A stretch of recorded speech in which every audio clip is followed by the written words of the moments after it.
Welcome to Sugar Coated Murder Podcast, a brilliant true crime podcast hosted by two zany sisters, all while baking up delicious treats in their kitchen. Here are your podcast hosts, Karen Devaney and Ann Varner.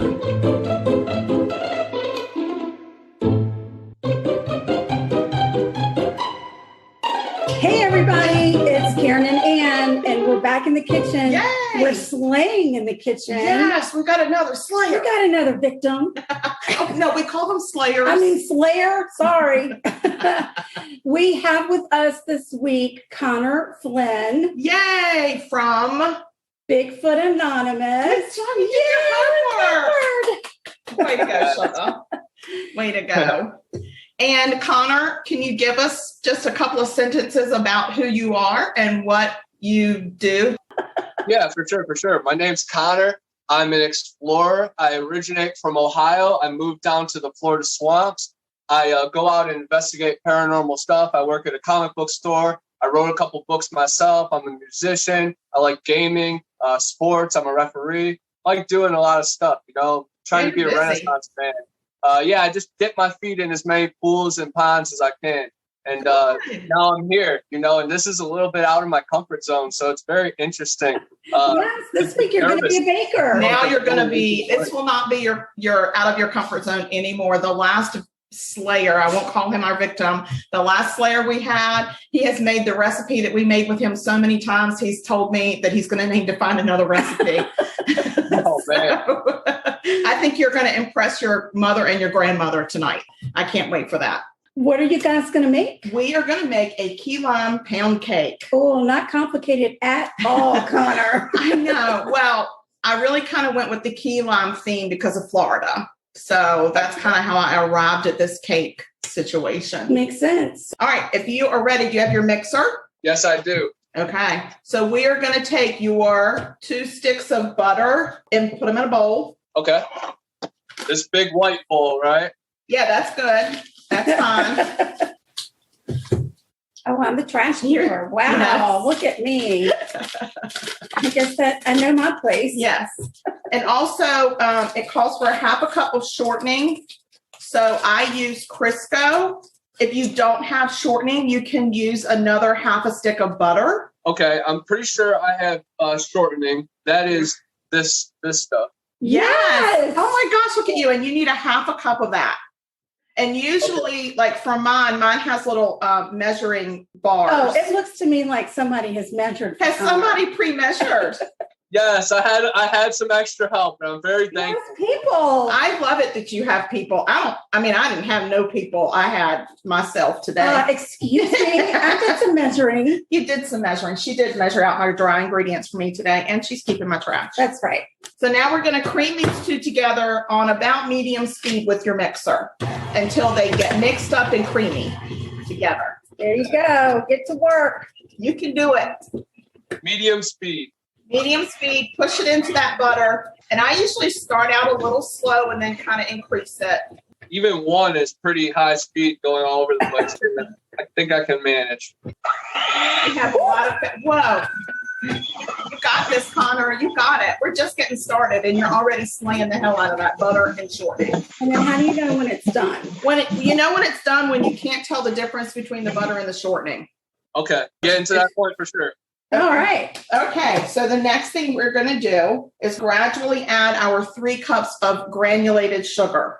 Let's take 1 cup at a time. It's okay if there's stuff in that blender. It's okay. That mixer. Yeah, we're going to keep using that mixer. So just leave it right so there. it will all work together. Okay. So let's get 1 cup of sugar at a time, or if it's all together, we'll just do a little at a time. Okay. And then you're going to blend it together with your mixer again. All right. 1 full cup. And then mix. Put it right in there. Look at you. All right. You're going to pick up your mixer. You're going to blend that together with your mixer again. Maybe about 60 seconds. All right. Yeah. All the sugar went to one side a little bit. So I just wanted to balance it out. That's fine. Awesome. All right. So we're going to do another cup of sugar. A granulated cup. Another cup of granulated sugar. See, this is what happens when I don't drink, Connor. I don't say the words in the right order. Hey, I know the pain. I know the pain. I promise you, when we get this in the oven, we'll do a shot. I feel that. I'm looking forward to it. Whew, this is no joke. My arm's already sore. I know. Well, you're going to have a workout. You're going to get that cooker's arm. Oh, my gosh. All right, we got one more cup to do, Connor. Third cup going in. All right, get that going again. Okay, so if you have a rubber spatula or wooden spoon at this point, I would go in and try to scrape down the sides. So you don't have it because it likes to creep up on the side. Yes, it does. We don't like creepers. Jeepers Creepers. Yes, that movie was filmed in Florida. Over in wow, look at me. I'm historical and I didn't even know it. We're too afraid to watch that. We're chickens. Here. We don't watch scary stuff. We only talk about it. Hey, sometimes you don't have a choice. Sometimes it creeps up into your family tree and down your street. Oh, no. Uh-oh. Yeah, that does happen sometimes. Okay, so now we're going to start adding our eggs, Connor. We have 6 eggs to add. The way that I like to do it, we have to do them, again, one at a time, just like we did the sugar. So I like to crack mine in a little bowl one at a time.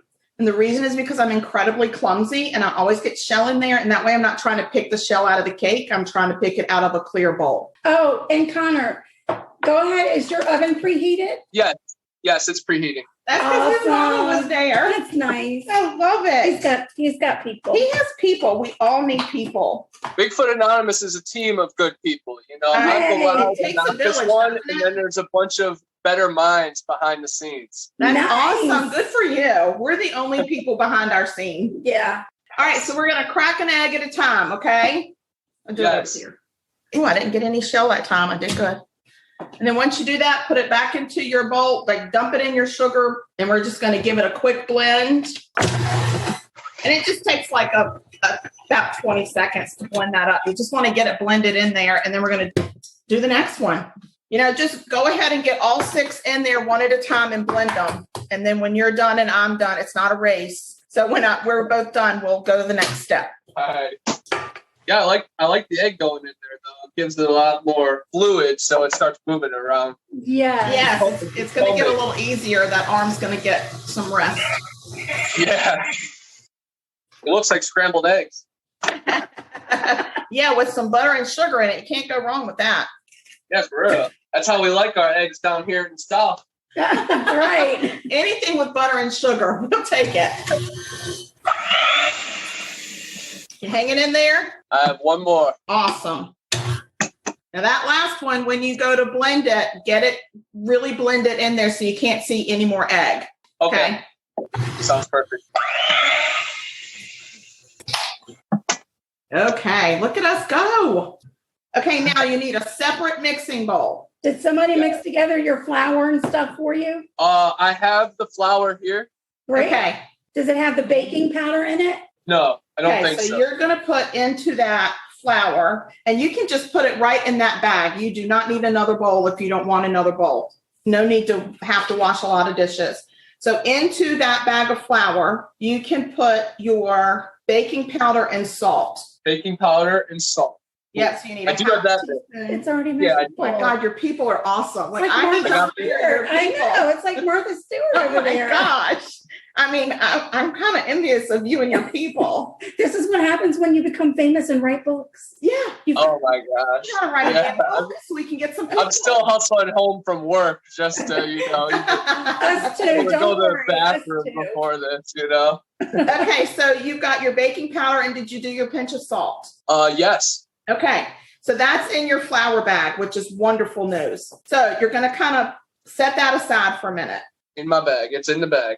All right. Nice. Okay, so I would seal that bag up and just give it a little feel like you're feeling somebody's butt. Oh my God. I don't know what to like. How just give it a squeeze. You don't have to say give it a feel. Give it a feel. For goodness sakes, we're not that kind of podcast. Well, maybe we should be, and then we get people. He's never coming back on the show. He's to me like, Mom. Okay, so what we're going to do is we're going to start adding that flour mixture, and we're going to alternate it with your cup of milk. You have your cup of milk? Yes, I do. Okay. You're going to begin and end with your dry. So the first thing is you're going to put a little bit of this, not a lot, like maybe a third of it, into your butter sugar mixture. Yep, the big bowl. Yeah. Into your big bowl. And then we're going to blend that together. Start low and work your way up so that you don't get a cloud of flour in your face, which is what I usually do. And we're going to blend it just until that flour mixes in. So blend that before I even touch the milk. Yes. Okay. Should I do it all the way so I can't even see it as flour? It doesn't have to be all the way, but it needs to be mixed in. Okay. So, because when you put the milk in it, that helps it a little bit. So you're going to put like a third of your cup of milk, like dump a little bit of the milk in. Okay. Then mix that. Yeah. And if you need to scrape your sides down, you can do that too. Yeah, because you get like this little ring of flour, like a old man's ring of hair that gets around, and you don't want that. So you got to get that in there. Oh, goodness. That's what it reminds me of. A man with that's bald with just the ring of hair. All right. Well, maybe like a ring around a planet. Yes, Saturn's. You do you, I do me. Mine's more memorable. So then I'm going to do a little bit more flour, about half of what's in your bag. Put it in there. Okay. And we're going to blend it again. Now, don't you have a lot of respect for when you just go buy a piece of cake somewhere? Yeah, for sure. There's no fast way to this, is there? I don't know. I guess there's probably like easy bake cakes that you just heat up. I don't know. But this Listen, you do Bigfoot things, we do cake things. But yours comes naturally to you and ours comes naturally to us. That's right. So Heck yeah, you take us out of our comfort zone, just make us go outside and do anything. Have you guys ever had Texas sheet cake before? Oh, yeah. I've never made one. I've always wanted to. So maybe you should teach us how. Yeah, my grandma makes it. I love Texas sheet cake though. Oh, so that's good eating. that could be a future episode. Maybe I could come back in a couple months. Yeah, and then you can slay in the kitchen. You can slay us. All right. Absolutely, that would be it's pretty great. funny the Slayer term too, because I'm a big Halo player, and the main game mode is Team Slayer. So I've been to Slayer since I was 11 years old. Bragging now. Okay, did you put milk in after your flour that time? Not yet. Okay, so put half of whatever milk is left and blend it. Okay, so now we're going to put the rest of the flour in there. Perfect. Empty out that bag, buddy. The flour actually makes like a 360 ring, and this is actually the model of the Earth. There's a wall around the outside of us, just like this flour wall. Micro, macro. The answers are right there. Look at that. Yes. So cake is life. Cake is life. Cake has the answers. We've been saying it for this years. whole time, I've been saying it looks like an old man's ring of hair, and it's actually symbolizes the earth. I was a scientist and I didn't even know it. The cycle of life. The cycle of life. Cake is the cycle of life. We've been saying it for years, people. Yeah, you're the first one that's ever agreed with us. I'm finally seeing it. I respect it. All right. Once you get that blended, you're going to add the rest of your milk. The milk makes it so much better. Yeah. So I'm not a big fan of milk myself. I should have asked if I could have used almond milk. you can do almond milk, soy milk, regular milk. I like milkshakes. I know they probably do it straight from the cow at McDonald's. Yeah, I mean, whatever milk you prefer, you can put it right in there. I like it. My favorite kind of milk is chocolate milk. Oh, yeah. Me too, but it doesn't like me because I'm old. It's just awful when you get old and milk's just like, I hate you. Okay, so did you blend that? Yep. Nice and blended. Okay, so the next thing we're going to do is we're going to add the vanilla, the key lime juice, and then the zest. But I don't always use the zest, and it is an optional thing. So if you have it, use it. If you don't, we don't care. Awesome. The zest is pretty cool. You just carve the outside of the lime. Yeah, no, it's fun. It is a lot of fun. So the zest and the vanilla. Key lime juice. Cool. All right. And the zest will spread out inside it naturally, or Yeah, oh, well, okay. when You're going to mix when it. you mix it, Okay. It's a little clump. it gets a little clumpy, and then once you mix it broke up. It honestly broke up. It did. It was an optical illusion. Then the key lime. Yeah, this was my last adventure. I should have ordered it online. Publix was a little too far away, so we had to trust. I went to a couple local grocery stores. They didn't have it, so I went to Walmart, my worst enemy. Oh gosh, I know. I'm sorry. I had my head on a swivel the whole time when I was there. Well, now you have some sitting around for the next time you make this cake. Yes, I do. I have a lot of. I'm excited. Is there any other things you can make with key lime? Well, you can make key lime pie. You can make key lime cookies, key lime cupcakes, and key lime bars. Ice cream. Key lime ice cream. Yeah. Ice cream would be good. That's awesome. You can mix it with vanilla ice cream? We can send you a recipe. Yeah, we have a secret recipe that you could do. You and your people could do it together. Yeah. You might be able to graduate. You don't have to churn it or anything. You can just mix it together and freeze it. Awesome. All right, let's blend this. All right. Okay. Looking good. Did your people prepare your bundt pan for you? So it should be greased and floured. It is not greased and floured, so I get to do that. I'm pretty excited. I'm feeling confident at this point. All right. So yeah, get it greased up and floured. And you need to make sure you get that middle spot. That middle one needs to make sure it gets done. Okay. Oh,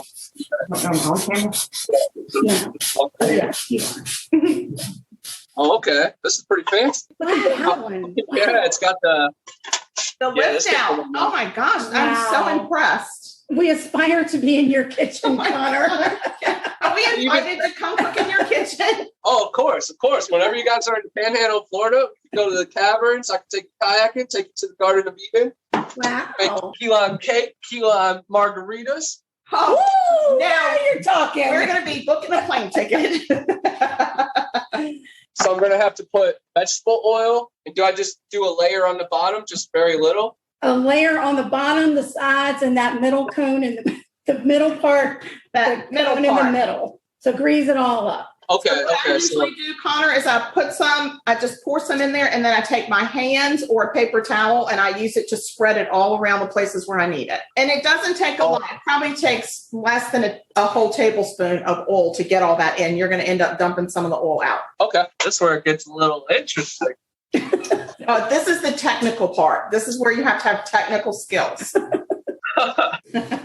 And then any extra you just dump out. And are you supposed to lick this after? I don't want to waste that. It's for your face and hair. This could be a tactic for in the woods, though. Grease yourself in this. Who knows what you're going to attract? You'll probably probably keep the mosquitoes away with it. I know. I guess you'll have to test it out and let us know how that goes. Yeah, because we are not outdoor people. No, we don't do well in the heat and the humidity. Mm-mm. And then the flour, same thing. I have to code the whole thing. Yeah, but it doesn't take a lot. Again, you're going to put it in the bottom and then you're going to kind of turn it all around and bang on it. And I don't know what you do. Yeah, that's what you do. Like you turn it like this and you just kind of bang on it until the flour goes around it. Okay. See, that's really technical. I think I missed a spot. Spin it around. I might have sprayed her a little bit, but she won't burn in the oven now.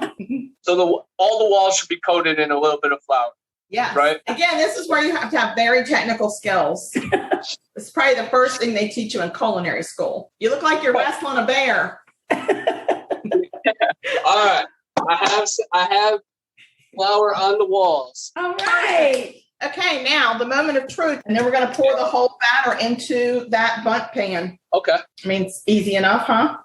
Please. It's to be I'm expected. surprised it's not in my hair by now. It's probably in mine.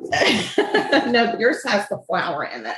We're just going to pour Would that. this batter taste good off the spatula, or is it healthy to eat? I mean, it's got raw eggs in it, so you play a little bit of Russian roulette, but we always eat it. I think it's good for your body to eat raw eggs every once in a while, even if it makes you sick. It's just like nature taking its course. It's a curd. That's right. You just build up your resistance.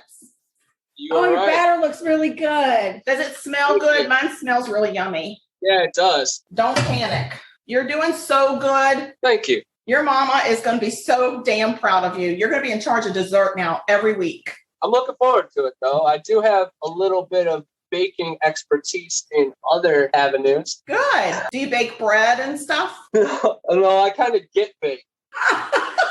Oh my God. That flew right over my head, Connor, but now I know. Oh my gosh. Definitely part of the spiritual and supernatural tactics, you know. I agree. I mean, you got to connect with Mother Earth, right? Oh, 100%. Jesus Christ left us here for us, the burning bush. We need to find a recipe that incorporates that. Yeah, maybe that herb. Maybe we need to find a recipe for you to bake with some more natural ingredients. I like it. You're talking my language. Okay, so what I do is I just kind of lift this up and bang it a little bit, just very gently, because it gets the air bubbles out of the bottom. Okay. And it helps kind of smooth it out. There you go. Perfect. All right, Awesome. We're going to put the sucker in the oven. Okay, in the oven. In the oven. Yes. It is in the oven. Okay, we're going to set our timer for 75 minutes. Okay. Most important rule, clean up your workspace the best you can. I agree. Always leave your campsite better than you found it. 100%. We're always picking up garbage. Good. Listen, how are you feeling so far? Feeling great. This is awesome. Great. Okay, so I'll just let you know that when the timer goes off and it's cooling, we're going to whip up the glaze really quickly, and it's very easy to do. So Awesome. Until then, we're going to get to know you a little bit better. Do we need to take a shot? Yeah, I'm down for that. Okay. All right. What are you taking a shot of? I have some Malibu. It kind of goes with the key lime pie vibe. It does. We've got coconut rum, so she's going to pull that out. Do you have shot glass? I Awesome. don't have shot glasses, so you have to use just the. I'm using my shot glass that I had the mixture in. I know, multi-purpose. I love it. I don't know why I don't have any shot glasses. Maybe I'll find a Bigfoot shot glass. I don't know. My gosh, that'd be so fun. So we've got our coconut rum as well. You know, I don't really know how to measure a shot, but That's a lot. I think you just fill it up all the way. yeah. Well, night, Connor. All right, here's to finding more about Bigfoot. Yeah, here's to Bigfoot. Cheers, Connor. Cheers. Here we go. Cheers. Ready, go. Oh, delightful. That was Oh, yeah. amazing. Holy moly. Did you think it was strong? No. Oh, God, that was really good. It was like drinking suntan lotion. Wow. That was amazing. Good idea, Connor. So we got some questions together for you because we don't know a lot about Bigfoot. Anything. I will give you a brief story about how Bigfoot played a part in my childhood. Okay. When we were growing up, our grandmother lived in the Blue Ridge Mountains of Virginia. And we were a family of 5. And when we would go to her house, our family would stay in her back bedroom because in that bedroom, she had a king-size bed, 2 twin beds, and a cot that she got from the Virginia Military Institute. Yes. And it always had that, I don't know, an LL Bean wool blanket on it. It was the worst feeling thing in the world. Yes. And because I was the youngest and the smallest, I had to sleep on that cot. And that cot was pushed up against the wall where the windows were. So my sister used to tell me that whoever slept on the VMI cot was going to get taken by the Sasquatch in the middle of the night. So I was often frightened of the Sasquatch.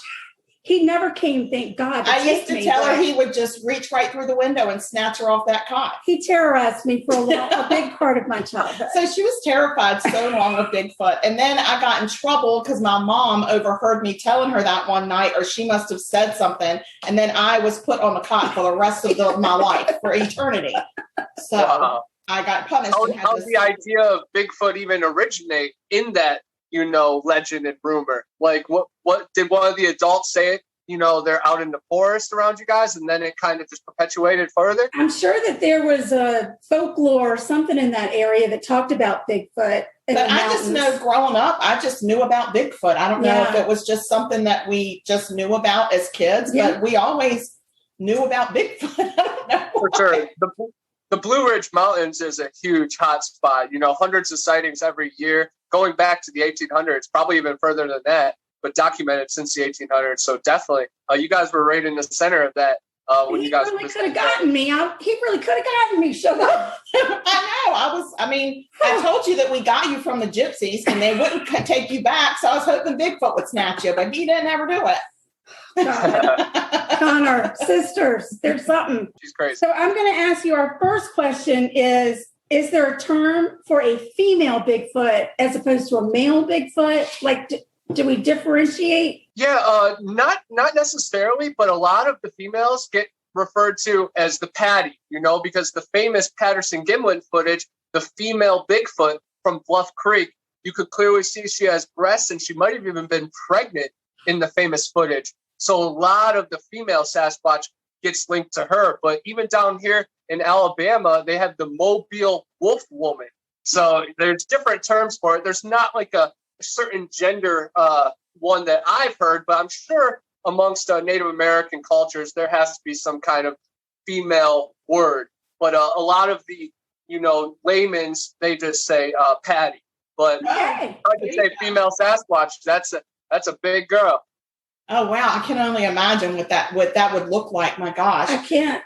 Is there a word for a baby Sasquatch? Just a little squatch or just a juvie. They call them juvies, of course. Juvie. Okay. Yeah. I like it. And another thing I wanted to mention about the moms and females is they might have a kangaroo pouch because they have all the best characteristics of nature. And you've seen inside some birds and kangaroos, they have a perfect pouch that holds and secures their young. So who's to say that the Sasquatch cannot utilize that? Plus, they're about 4 times as big as us, 3 times as wide. So they're little babies. When they are little babies, they would have a lot of room to walk on their family. And even in the famous Bluff Creek footage, there's weird anomalies that her head goes up at one point. And, that's not physically possible. So it must have been a baby. And you could kind of see in a couple of frames that she might have been carrying a baby in the famous footage. So it's so wild that, a lot of people are like, oh, it's just a suit. But there's actually 4 Sasquatches in just the footage itself. Oh, my God. So can you at some point send us a link to that footage? We would love to see that. I've never seen that footage. Oh, of course. It's the famous Patterson-Gimlin footage, though. You've had to at least see the image because, that's the famous Sasquatch image. Her, with her stance crossing the riverbed. But yeah I definitely will. Okay. If you looked up M.K. Davis, Bluff Creek, I'll definitely send it to you. But for the listeners, M.K. Davis, Bluff Creek footage, he breaks it down, stabilizes it, clear as day. And Flynn in 2001 Space Odyssey came out right after that, and they had ape suits in it. Don't even look anywhere near her. You cannot fake 800 pounds. You cannot fake breasts. You cannot fake muscle. The sun going off the skin and glaring.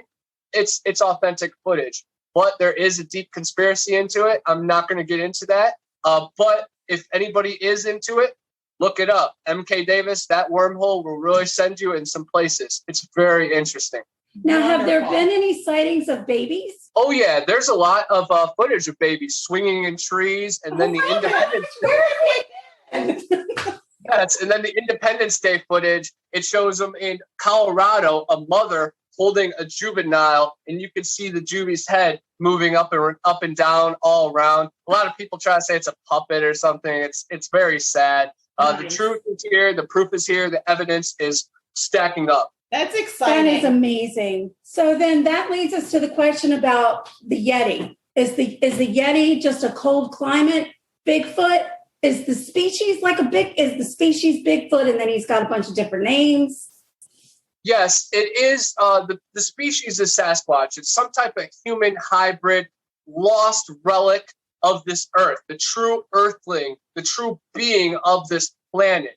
And I think we are some kind of adaptation of them. There is mentions of Bigfoot in the Bible, the Quran. In India, they worship these creatures.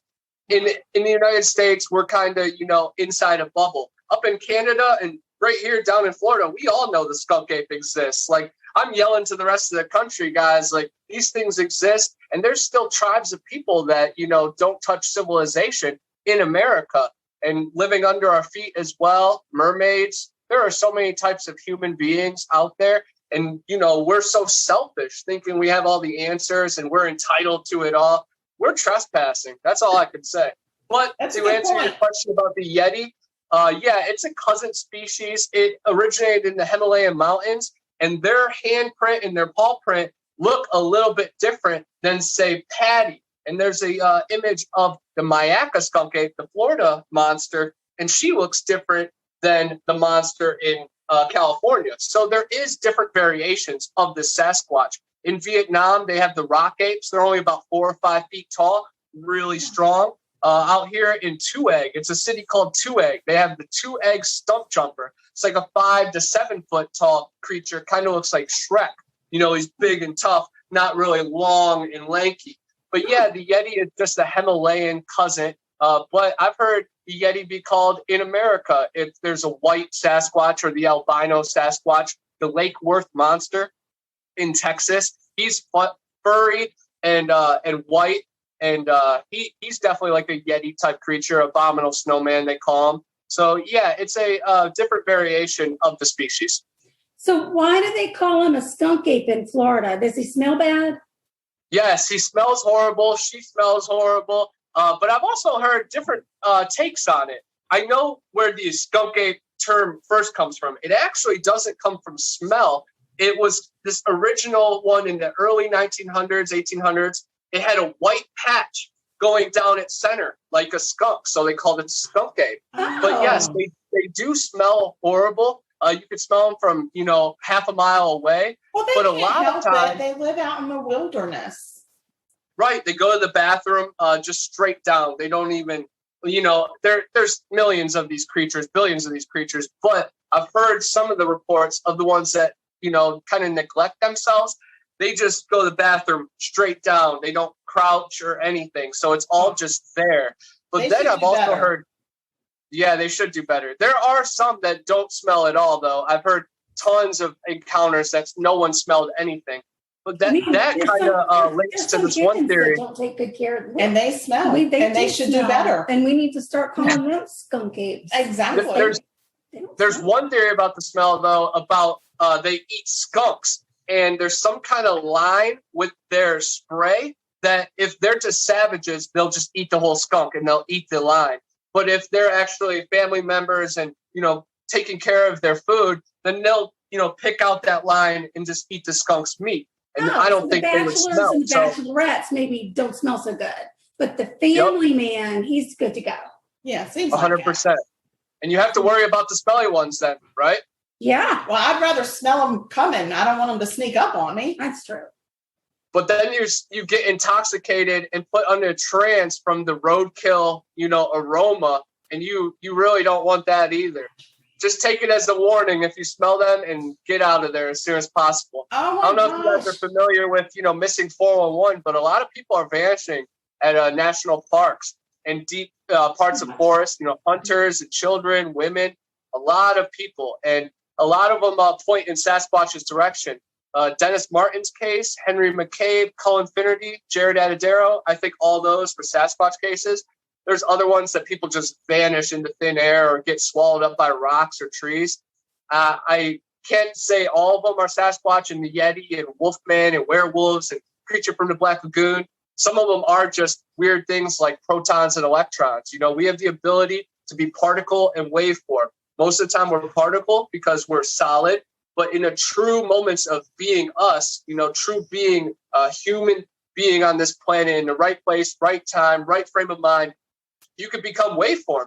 And I think that's how these creatures can step into portals or put you into a trance and freeze time. It seems like it, but even human beings, we dream and we have deja vu. We're capable of magic every single day. So think about these creatures that haven't been intoxicated by all the poison of this world that we're getting soaked into, I like that. So can you share with us what kinds of cryptids you've personally encountered? Yes. Just recently, we were in Torreya State Park where Stacy Brown gathered some of the best thermal footage for a civilian. He captured an 8-foot, 9-foot creature with his father late at night, about 8 years ago.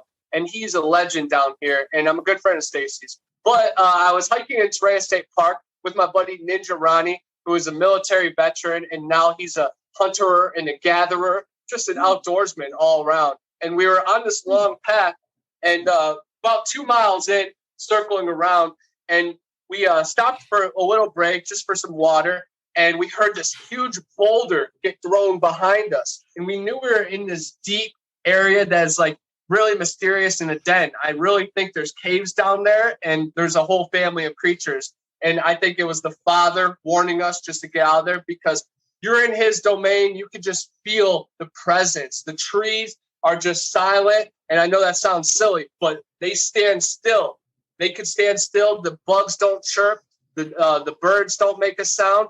And we just knew it was time to get out there. And that was very mild. And honestly, I wasn't very scared. But a couple of weeks before that, we heard some creature wading through the pond. And I actually got footage of it on my GoPro. And it's up on my YouTube channel. And you can see my body language. I stay silent for a good 4 minutes. And Ninja Ronnie, of course, is trying to get closer to it. And it was right at the edge of the camp where they pushed all the hurricane debris in. And I was not stepping in there at all for, poisonous snakes. And I didn't want to fall into like a trap or get somewhere I couldn't get out of. Because I've been stuck on hillsides for hours and, been dehydrated and almost had to get flown out, by the police. My gosh.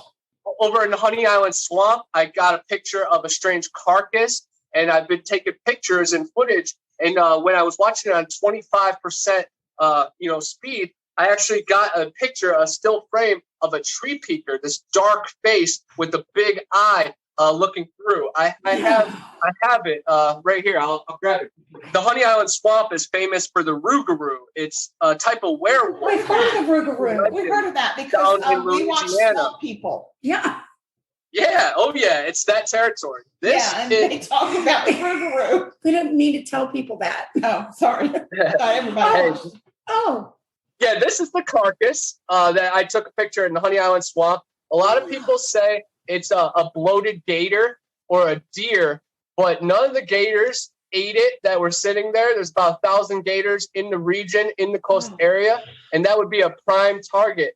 I think it's either a rougarou or a victim of the rougarou. But there's also a face testing area that borders it, and it could just be a mutated animal, that they don't want to touch. But then in the background of that is the tree peeker. And if you see the eyeball right in the middle of the frame, you can see the dark face. Oh, and of course, a lot of people say it's blurry and stuff, but these creatures, they have hollow hair. They can vibrate at a certain frequency, and they can interrupt our electric magnetic, activity ourselves, our body electromagnetic, and our electronic technologies. So it's no surprise that they, are blurry or our camera's dying. That is no surprise because these creatures have that ability. Trail cams, they're always malfunctioning out there. They have a cone of UV light. Of course, these creatures can see that cone just like the predator can see heat.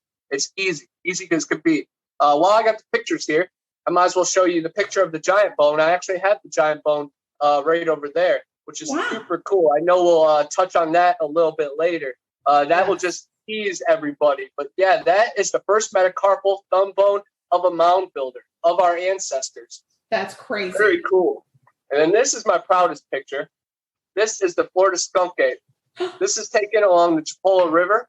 And this is the accidental picture, just going through footage, reviewing footage. Of course, we knew something was following us. You could hear it. You could smell it. But there it is right there. And again, it's blurry. It's not the best. I'm not honestly interested in getting footage. I'm interested in finding their remnants. I like finding teepees, tree bends, footprints, maybe if they gift anything. I'm not really interested in, getting that footage, that Patterson Gimlin footage, because I don't want them being hunted down. Yeah. I don't want their territory being intruded on. I want to create a sacred bond with these creatures because these are our ancestors and they have special vibes. So I'm just trying to touch on that, but I'm also bewaring because you never know with these creatures because people are going missing. Yeah, that's crazy. Oh my I've watched that Missing 411 and it really creeps me out. It makes me want to stay inside even more than usual. I don't even know even if that's some of the cases are inside though. I know, but at least if I'm in my home, I feel like, I don't know, I could grab a hold of my couch or something. Not let them take me. Don't take me. And I have dogs. So in South Carolina, there is rumored to be a lizard man. Yes. Have you heard of him? Oh, yeah. I've, of course, heard of him. There's different takes on him. The scape or swamp lizard man. And then some people call him the serpent man, reptilians, frogmen. But yeah, I was actually doing a little bit of reading that this morning just on some particular cases. And one of the cases, I think his name was Christopher Thomas. This young man was driving by on June 29th. So it's the anniversary, which is pretty wild. It was That's crazy. Yeah, it's very interesting. Some of the newspapers had a couple different dates, but the one picture that I could send to you, June 29th. So I felt the vibe. Everything's meant to be. The stars aligned. Wow. It's very cool. That's But yeah, amazing. he was driving by the Skateboard Swamp, which is in the South Carolina region. Just that whole area is dense and just used to the swamp man, the creature from the Black Lagoon, the swamp thing, and just reptilians. There's reptilians under our feet in everywhere. And I don't know, on TikTok, there's tons of videos going out saying reptilians are like 60% of Hollywood. Like, not like famous people, but just people who live in Los Angeles. They're saying people at house parties, you can just see their eyes, man. So, I've seen some of those videos, Connor. It freaks me out when I see that, but I've seen those on TikTok. It's crazy. It is. And it's alive, So people think I'm crazy about saying Antarctica is an ice wall and that Bigfoot's real and that the moon and the sun are the same size, like the two eyes in the sky. People think I'm crazy, but come on, there's lizard men showing up at your party. Come on, Really? Life is a lot stranger than we could ever imagine. I'm pretty creative, but I can't make anything up. All I could do is pull from the source. That's my whole thing. And I can't make anything up. Everything already exists. You can always just pull from the cloud of reality. Wow. Well, I got to tell you real quick, one of my childhood absolute all-time nightmares was the creature from the Black Lagoon. I used to be so afraid to take a bath by myself because I just knew that sucker was going to come up through the drain and get me. And I was terrified all the time of him. He was in all of my nightmares as a kid. I wish I had known that because I really would have played on that. I would have never told you. Could have got some revenge for the Bigfoot caught, for sure. Exactly. Yes. That the creature from the Black Lagoon and the skunk ape definitely linked together 100%. Okay. So we grew up in an area very close to the Dismal Swamp. The Great Dismal Swamp. And I can remember riding home. We lived way out in the country, and I can remember going home on country roads just praying that nothing came out of that dang swamp. And I think that's why we knew about Bigfoot and the creature from the Black Lagoon and all of these other cryptids as children, because we lived practically right next to the Great Dismal Swamp. Yeah, we did. So I think there's a lot of good stories in the Great Dismal Swamp. The Dog Man has been lurking a lot recently. And I could send you guys a lot of good YouTube videos of just straight Dismal Swamp horror stories. And Bigfoot is everywhere. Just follow the creeks, and there's either fairy, Dogman, or Bigfoot. Or there's tunnels under your feet that are bigger than anything could ever imagine. Godzilla, kaiju monsters, and Middle Earth. There's civilizations and cities below our feet. Our ancestors, maybe our loved ones who, might have went to the other side, maybe reborn under our feet with the inner sun. It's just a thought with the fountain of youth. That's scary. You're blowing my mind. Blowing my mind. You're blowing All my mind up. So we're going to move on to the Goat Man now. There seems to have been some sightings by police officers in Georgia of the Goat Man. Yeah. Have you heard about that? Yeah, it was so funny when I saw that in the review. I'm the one who interviewed the police officer. Hey! Yeah, I'm the one who interviewed the police officer. It was at Infinity Con, Tallahassee, and this Georgia police officer came up to my table and told me he had a strange encounter. And it was actually on Halloween morning. He was sitting in front of his car. His partner was there, and they were seasoned veterans, and he was just frozen. And he just pointed up to the window, the rearview mirror, and he looked up and he saw this goat man creature with inverted legs jumping across the light. And it's really chilling because, I'm just a Bigfoot guy and I like to build the bridge to, that's our ancestor. It's a human hybrid. Once we get into these goat man and fish man and dog man, it gets a little crazy. And that, I'm very interested in it. But that's when you have to, wield your sword and better be locked and loaded and, head on a swivel, because Bigfoot, they'll warn you. But these other creatures like Goatmen, we don't know how their conscious or their soul works. I don't know if it's Baphomet himself or what. There's a lot of stories about people being killed and reappearing as half man, half beast. I actually investigated one at the Coheely Creek covered bridge, the Goatman there. And we had a couple strange sounds, but no visuals or anything. But just being in the region, you have goosebumps the whole night. But that police officer's encounter was really cool. And I actually just got reached out to today on TikTok by some reporter that wants to use that story too. So hopefully it's on Georgia News here soon. CNN's in Georgia too, but they don't cover the things like this. No. All right. So let's start talking about that thumb that you found. Yeah. Yes. Tell us about where you were, what happened, how'd you come to find it? Yeah, it was my team member, Ninja Ronnie, actually was the one that found it. And he found it outside the Japola River, which is so rich in Sasquatch lore and experiences that go back to the early 1900s. But we think this is the first metacarpal thumb bone of a mound builder. And the mound builders are our ancestors. And this thumb bone would be this small bone in your thumb. And that bone almost as big as my entire thumb. So that creature had to be 7 to 12 feet tall. But there is a chance that it could be some kind of prehistoric deer, a short-faced bear, or a giant sloth. A lot of people, of course, have been, sending me crazy emails because when you find something like this, it's going to ruffle some feathers, of course. But I've narrated over 200 newspaper articles about giant bone excavations of full skeletons. They just found 50 giant skeletons over in China. So, yes, this is just a thumb bone. We want to recover the rest of the skeleton. They say that the clavicle is a little farther downriver. Ronnie and his friend came upon it, but they couldn't chisel it out of the river. They weren't going to, damage the rock or anything.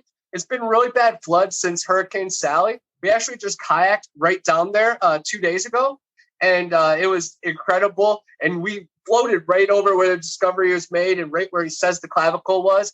But it's just dang near impossible to get down there when it's raging, flooding waters. Of course, if you have diving gear, you could, but we have a snorkel and a kayak. We just got to do the best we can. Yeah. But this is very cool. I'm going to bring it with me, hopefully, to the Florida Bigfoot Conference and show it to some of the experts. It's petrified. It's very heavy. It's very dense, and it is cool. And Ronnie, do you think it could be carbon dated? Like, do you think somebody could try to get some carbon out of it and carbon date it for like a time period? I hope so.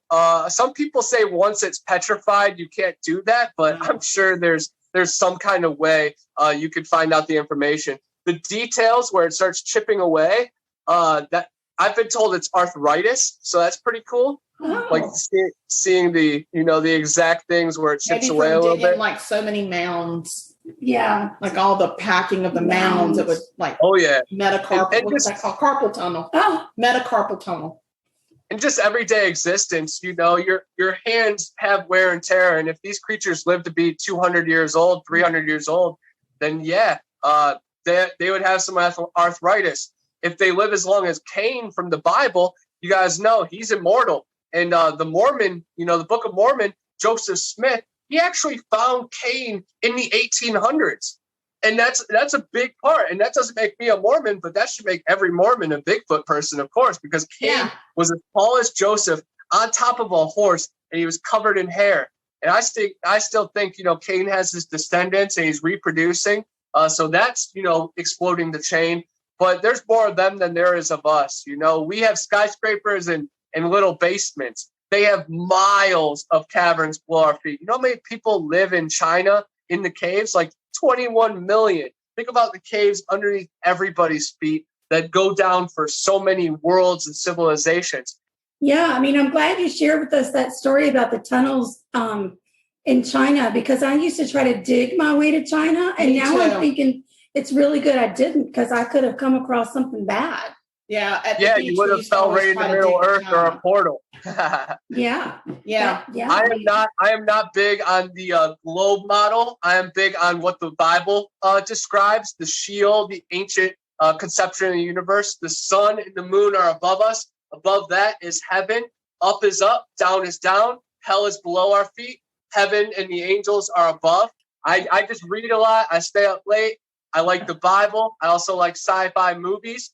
Anybody listening, just type in on Google. I know Google is not to be trusted, but literally just Google the earth the Bible describes and go on images, and it will show you about 600 images of the earth that we live in. So, Connor, we've read that you started your life in Ohio. And yes. You've traveled now and you are now in Florida, but you weren't born a cryptid Bigfoot enthusiast. How did this come to be in your life? Like, at what age did you really start getting into it? And at what age did it start to really take off in a direction where you would have enough knowledge to write books? Yeah, it's always been a definitely part of me. Growing up in Ohio, right on Lake Erie, Ohio Grassman, the Minerva Monster, and the Lake Erie Monster. It's, South Bay Bessie. It's Nessie's cousin. There's a whole species of these plesiosaur creatures in the lake. And there was actually a $100,000 bond put out after some fishermen went missing. So every time I went fishing, every time I went tubing, boating, I was always looking out. So it was always second nature to me. And then when I went hiking and hunting with my grandfather, heard a lot of stories. My dad's a firefighter, and I actually stayed the night a lot at the firehouse. So I heard a lot of the internal ghost stories of Cleveland, about the Franklin Castle and then the subway tunnels that go underneath the city and basically to Middle Earth, of course. But I've always been a writer myself, too. I actually have this picture. Well, I have the journal, but I have a picture, and it's going to be in my next book, from year 2000 when I was 8 years old. And it was like a letter to myself that I did in school. And I said that I always wanted to be a writer. I wanted to be a singer, and I wanted to be a millionaire. And I'm not big on the money now, but that would be nice, to spread the love with my people and my family.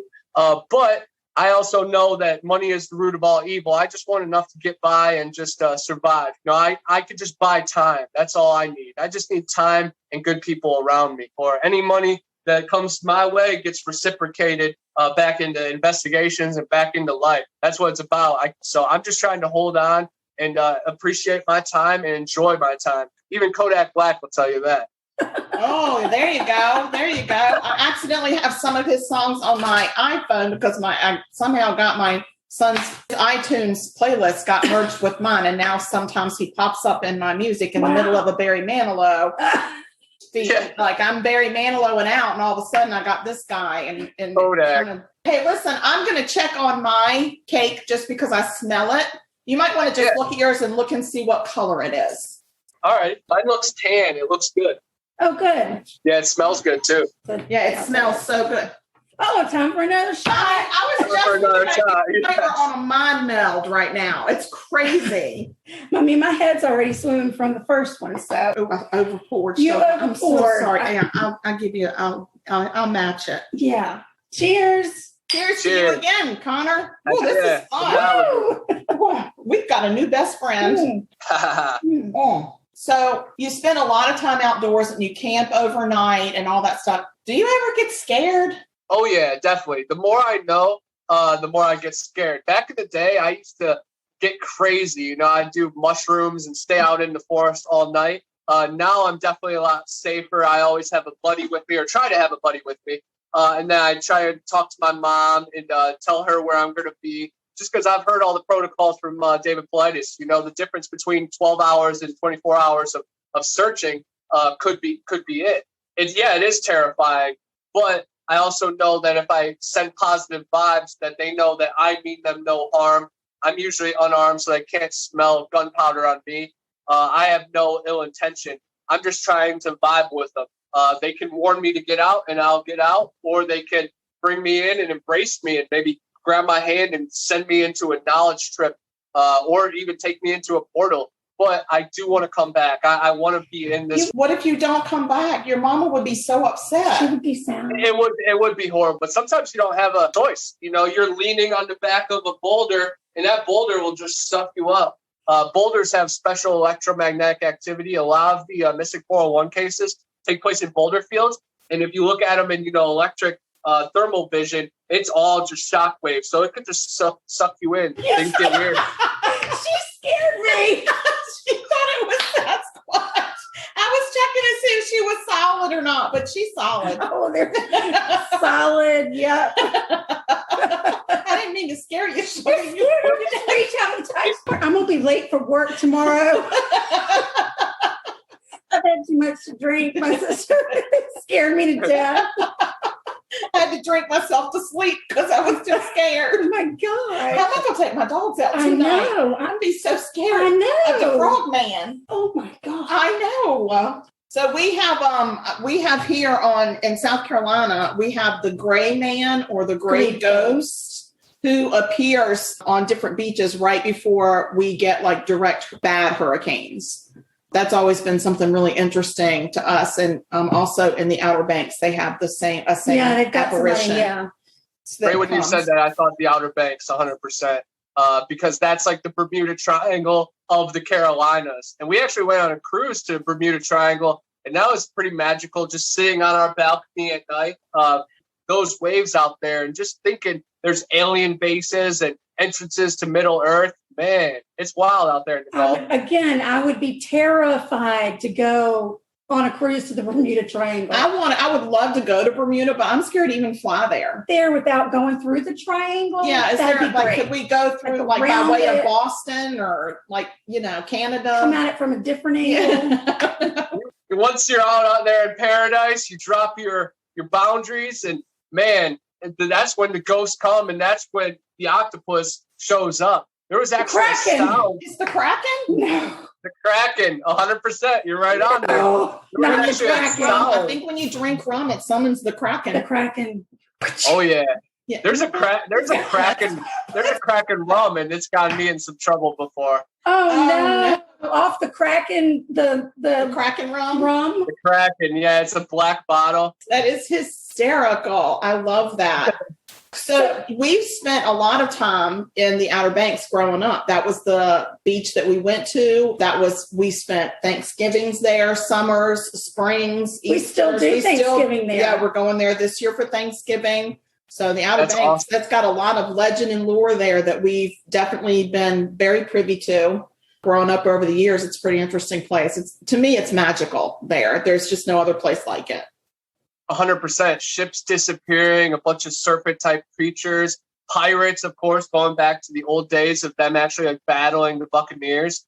And then a lot of people, disappearing on the beach. I think a lot of it is, drinking and irresponsible, decisions. But stuff happens in paradise. It really does, because you let down your boundaries. Like I said, listen, they have some incredible riptides there that will just sweep a person away.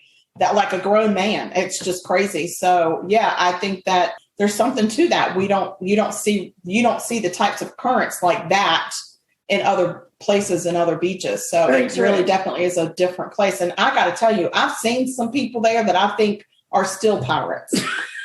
Yes. So I think the pirates are walking amongst. I think so too. Yeah, I've seen a couple. They're rough. Hey, Jack Sparrow or Captain Jack Daniel, whichever way it gotta go. Well, it might be Jack Sparrow, the real one, but not the good-looking Johnny Depp one. So let's talk. Why don't you tell our listeners about your books? Yeah, for sure. I have written 3 books so far, and I have 2 more basically done, just ready to publish. But the first one was Erie Swamps, Road Trip to Eden. And this one is like my diary. It documents my journey from Lake Erie down to the Florida swamps, and then it ends at the Garden of Eden. Right here in Florida is the Garden of Eden Trail, where 27 of the 28 trees in the Bible are actually there. And then gopher wood, which Noah used to build the ark, the lightest and strongest wood in the world. It's also known as Torreya. The only place it grows in the whole wide world is right here. The whole wide world, known world. We know 6 or 7 continents. I think there are thousands of continents, or at least hundreds of continents. I have seen maps of Buddhist temples, and from Admiral Byrd, he won the Medal of Honor. He found lands beyond the poles. I saw your guys' one question was like, what was the furthest south? In the south is the ice wall, you know? So beyond the ice wall, beyond south, there are sightings, of course, of the abominable snowman and the guardians of the galaxy, of course. But things get very strange when you dive into the Antarctica history and just, you know, it goes into the Nazis and the Antarctica Treaty, how all the countries in the world have a signed pact that you're not allowed to go outside this known range. So until that treaty is broken, all these wars and all these illusions are just that. It's just a placebo. They're just giving us the story they want us to live. So we have to break free from those chains. Wow. So what's your next book? What's your second book? Yeah, my second book. Back on Eden real quick. My bad. I got totally lost. That shows. We love it. In the moment, I love it. The Garden of Eden, though, it also is a delta that breaks into 4 rivers. And right there, you can look on the GPS. It breaks into 4 rivers. Only 2 places in the whole world that are like that. The whole valley is dense and very rigid, a lot different than the rest of Florida. A lot of Florida is just flat, but this is deep valleys. It's one of the most strenuous hikes in Florida. And it's pretty funny. One guy, after reading my book, he did the hike and he went like late at night and he got stranded out there and the police had to save him. So sometimes, you know, reading my book can be dangerous. So it should come with a warning tag. But yeah, Erie Swamps is my personal favorite. But then it goes into my hard research, Big Brother, Bigfoot. And this documents my journey from Canada down to Florida, Ohio to California, Louisiana swamps, Texas plains, Mogollon Monster over in the Grand Canyon, big bear creatures out in California, the Big Bear Lake, where everybody, you know, downhill bikes and goes skiing. I don't think it's named after bears. It's named after something that gets identified as bears. But there's a lot of Bigfoot creatures out there. Tons of YouTube stories that keep piling up. But we stayed in a cabin after my graduation out there and went 4-wheeling. Had some strange encounters. Nothing, you know, grade A visual on. But, you know, once you know they're out there, they're out there. And there's fairies out there. There's gremlins. There's other spiritual beings. There's plasma in the sky. The moon speaks to you. The sun speaks to you. If you listen close enough, the trees, you know, they have vibrations, man. There's tons of instruments that they've been connecting to forest things like the trees and bushes and roots, and they produce a sound. So these things communicate. Of course, our ears can't hear it because we got all the wax and listening to, you know, megaphones and FM and AM. We have to listen to the natural way. If you're outside in the dark for, you know, 10 minutes, your eyes adapt. If you're outside in the forest, you know, for 20 minutes, your ears adapt. So we have to, you know, get in touch with these other sides. And if you've never been in civilization, think how good your ears and eyes and just your senses have been. Right. It's crazy. But yeah, that's my my hard research and a couple chapters. I named a few, but the DeSoto Demons, Pascagoula Prowlers, Mojave Sandman. I always do a letters from family and friends chapter. So like my family and friends write me letters about their encounters or if I've been with them during experiences. Nice. They just try to give another angle at it. My neighbors have been with me when we've done tree knocks and they've heard strange sounds and trees crashed down or branches fell right after. And we've seen UFOs in the sky while playing football and playing catch. So a lot of things do happen when you're out with your friends. So just open your eyes and, you know, look to the side when you're driving down creeks. Like things happen. I've seen so many creatures on the side of the road that's just like, ooh, an instant. I have so many pictures of these weird things and weird faces that some of them might be paranoia. But what is paranoia? It might be a being in itself, of course. You know, I'm just so sick of people sweeping everything under the rug and saying there's no evidence because there is bones. There have been bodies found from Mount St. Helens explosion. They found like 70 bodies. Fort Lewis out in Washington, where Ninja Ronnie was actually stationed. They killed a couple Bigfoot out there. Not Ronnie specifically, but there's tons of stories on YouTube. How to hunt, Dixie cryptid, Canada cryptid, Ohio Bigfoot, Buckeye Bigfoot. All of them read stories every single day, like 3 to 5 stories every single day. So good people are reporting sightings, you know, police, military, truck drivers, firemen, teachers. I don't know who else is respectable in the community, but those people are probably reporting sightings too. There have been experiences that train freight drivers and loggers have seen these things on trains transporting. They hop on trains. So, and there's a cool one in 50 Years with Bigfoot. Great book. It's about the Carter farm. The grandpa saved a Bigfoot and raised him, and his name was Fox. And they actually got to see the family domain. You know, they got to see Fox marry a woman Bigfoot, and then recreate. And one of the babies actually kidnapped a girl and made national news. It's a really bad Bigfoot. Its name is Blackie. So if you ever go out to Tennessee mountains and you hear Blackie's coming, oh man, watch out. But definitely listen to the audiobook 50 Years with Bigfoot. It's an awesome Bigfoot. Janice Carter, she still does interviews to this day. These Bigfoot used to hold her hand as a kid. There's grandmas out in the Louisiana swamp that have raised Bigfoot, and then they bring more of their clan later in life. So things definitely get strange. Igor Burtsev was just at the Nebraska conference, and he had a Bigfoot call him on the phone on stage.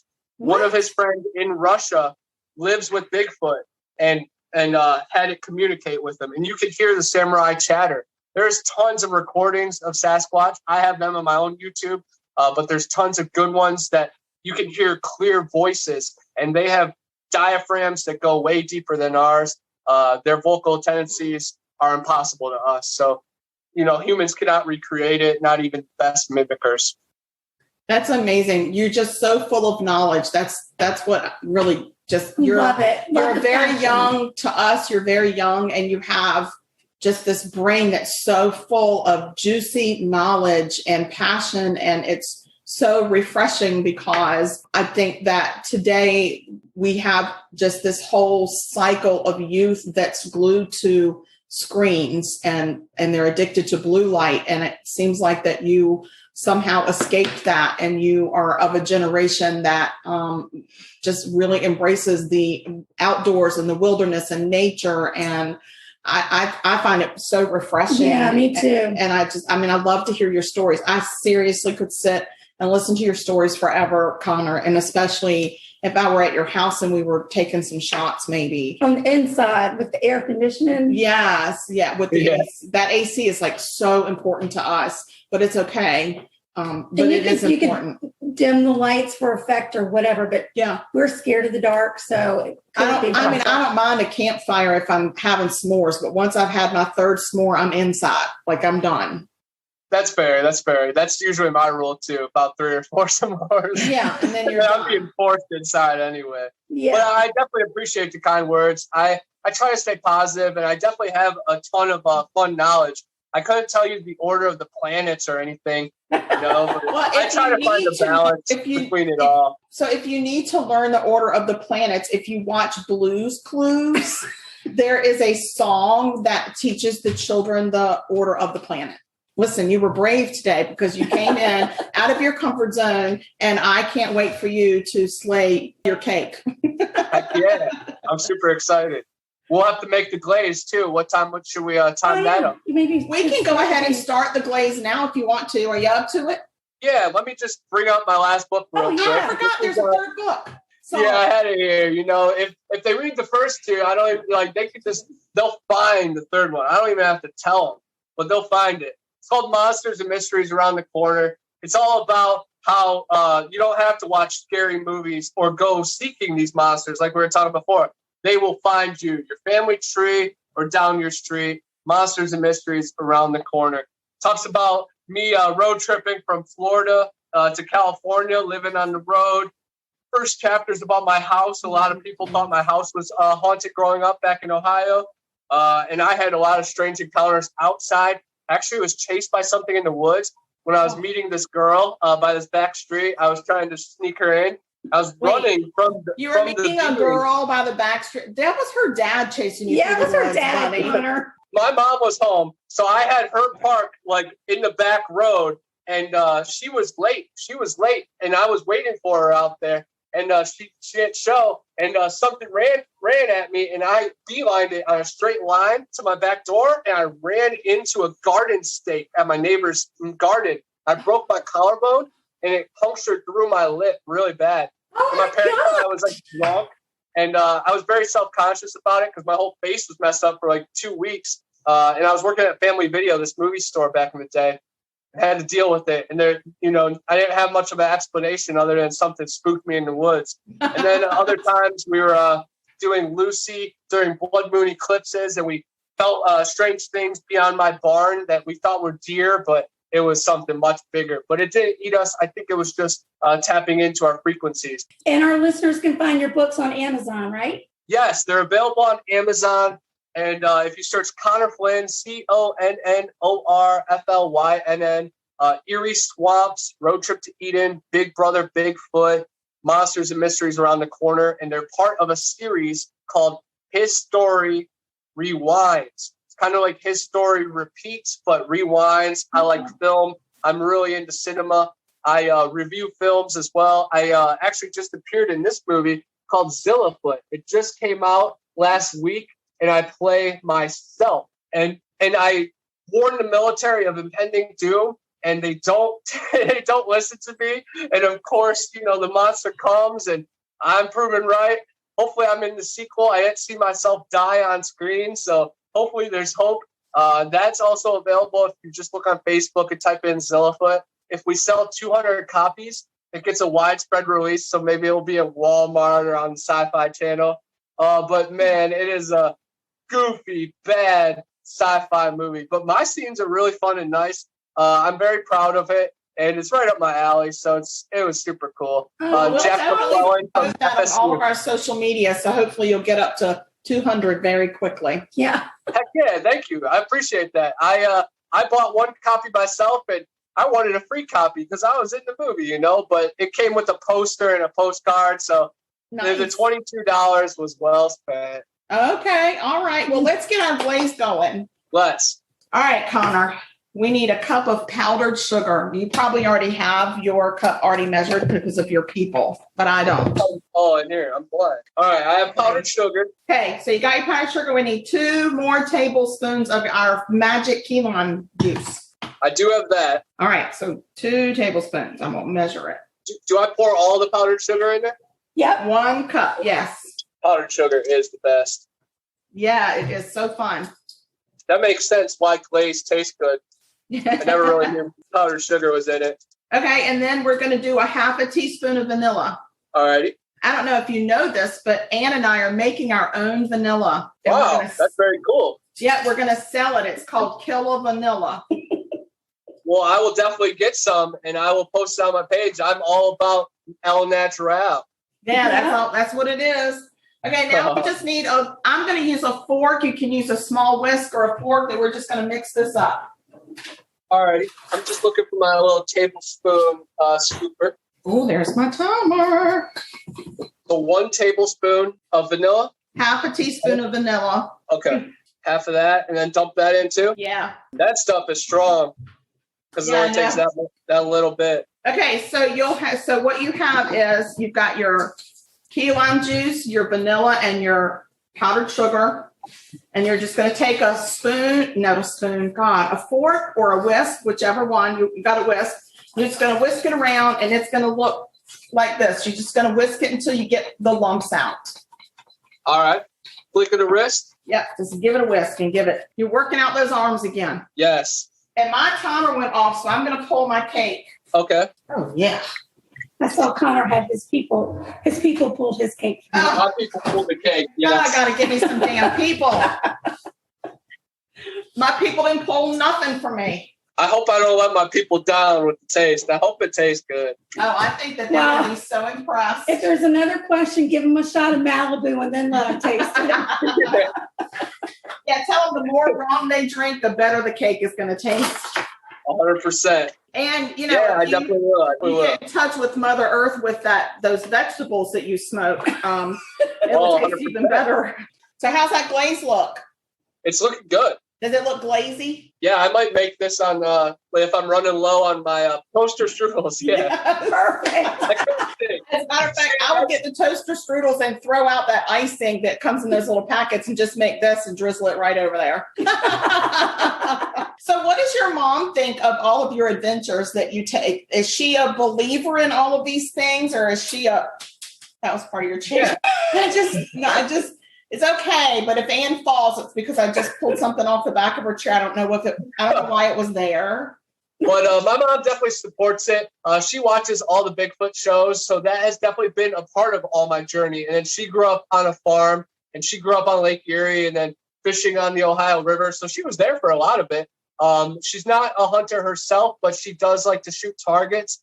She fishes every day. So she's definitely part of the journey. I definitely wish she supported Bigfoot Anonymous a little more and finding Bigfoot and Expedition Bigfoot and all the big money ones. Like, they don't need the support, you know. But, you know, of course, I'm just teasing. But hopefully she, you know, will see the clarity here soon once Cliff Brackman from Finding Bigfoot next month I'm going to have a talk with him, definitely.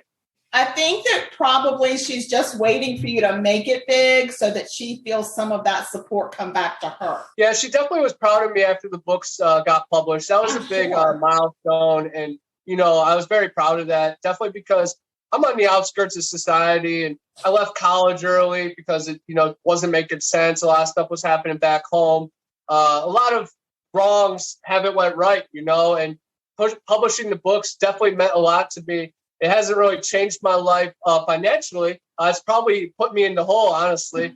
But it has created opportunities like this and like going to Infinity Con and great conversations. And again, if I follow my right path, then the right things will happen. My needs will be met in abundance. And yeah, I'm surrounded by good people, and I've definitely found my way down here in Florida. I live down in my car from Ohio to Florida, and then from Florida to California. I met a lot of good people. And when you're yourself, you gravitate towards, you know, people that will feed your soul. So I'm all about that. And I'm very lucky that most of my family supports me. A lot of my family thinks I'm crazy and won't even talk to me either, you know, because I believe in the heaven above us and up is up, down is down. We are so connected to you because we too have family that think we're crazy and don't talk to us, but it has nothing to do with Bigfoot. No, it just has to do with us. So I think what we found most doing the podcast and being in touch with people on Instagram and other social media is that family doesn't have to just be a blood relative. Not at all. We have such a big family now because we have supporters and friends, and we look out for them and they look out for us. And if we didn't do this podcast, we would have never. No, our world has broadened so much through this podcast. And, you know, again, we're not making any money from it. We're in the hole every month for it, but it's okay because it's what we enjoy doing. Right now it's our passion and it feeds our soul. Right. We didn't do it to get rich. We weren't looking to get rich. We just were kind of empty nesting because our kids grew up and moved away, and we wanted to share some experiences and some laughter with people. And that's why we started on this journey. So, but we meet people like you and other people, and it's just our world has gotten so broad and so bright because of it. And it's really a breath of fresh air. And I don't know that we feed anybody's souls, but we try like hell to feed people's bellies. That's right. So, I mean, that's close. You're definitely feeding souls. You guys have, created a beautiful thing right here. Just like you guys saying, like, all the things that have happened just because you guys had the balls to go out of your comfort zone and do it. It's a beautiful thing. And that's all we could do is take it day by day, find good people. Same thing with Bigfoot Anonymous. I always just wanted to create a little community that would like give a little discussion about haunted stuff. And people have sent me, personal pictures and sounds, and they want to send me hair and even blood samples, so it's gone very far and I'm running with it. Yep. All right, there you go. Well, listen, I think it's time to flip our cake out. Are you ready? All right. It is solid. Wow. It's beautiful. Okay, this is what I want you to do. I want you to take that glaze and just drizzle it all over the middle of that and just let it melt right down over top of the cake. Around. Just on the cake part. Woo-wee. This is what ours looks like. No, even better. Ours got a little dark, but I think it's going to be okay once we glaze it. Heck yeah. No, you just put a little extra on there. And that's right. Might be a little charred. And Sasquatch do cook. They have fire. A lot of times they don't have flames.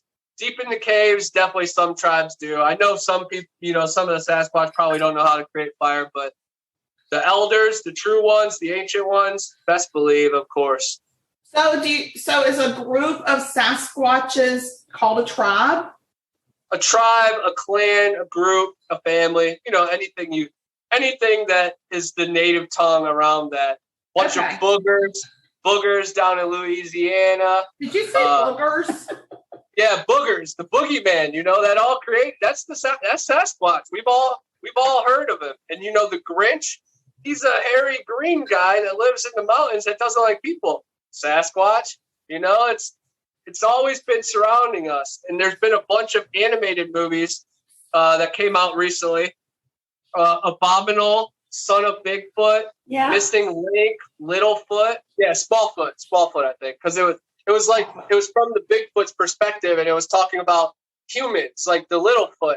And they're like, yeah, Littlefoot doesn't exist. And then, of course, they see a human being, and they're like, oh, my God.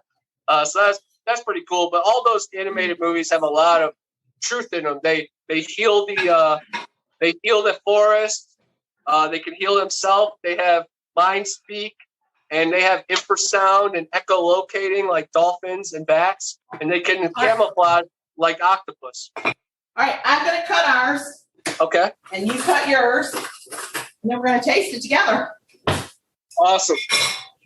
Well, it's hard, solid, but it's like dolphin size. That's good. It's piping hot. I don't know how to cut it. I don't know if big triangles or trapezoids. However you want. Be creative, Connor. This is your kitchen. You're slaying. So are your people still there? Yeah. They're anticipating their bite. All right. Are you ready? Yes. Tell your people to come on camera and try it with us. All right. You guys coming on camera? Come on. We want to see you. Hey. My gosh, it's a whole Rob, look at you. All right. Let's taste it, Connor. All right. Let's eat it. Let's taste it. Let's see what we think. Yes. Definitely very hot. Wow. That's delicious. Wow, Connor, you slayed in the kitchen, buddy, and we so appreciate you. Really good. That's good. And not one of your people are getting sick. Not one of them are spitting it out. You must have done it right. I've never had key lime pie, I don't think. It tastes really good. I love mine. Good. All right then, Connor. Well, you stay sweet and don't murder. Because if you kill people, we will talk about you. And we so appreciate that you joined us today. And let me tell you something, buddy. You freaking slayed in the kitchen, and we loved every minute of it. Yes. Thank you so much. Thank you for teaching me how to cook, and I appreciate the whole experience. It's the stars align. I'm very thankful of stepping out of my comfort zone. And yes, maybe I'll be back for a future episode. We could do the Texas cheesecake. That'd be very cool. Yeah. All right. Take care. Peace out, buddy. Bye. Good night. See y'all later. This has been Sugar Coated Murder Podcast, a deliciously entertaining true crime podcast. Like what you heard? You can always explore past episodes by visiting sugarcoatedpod.com. Don't forget to like our Facebook fan page and share with friends. Thanks for listening to Sugar Coated Murder Podcast.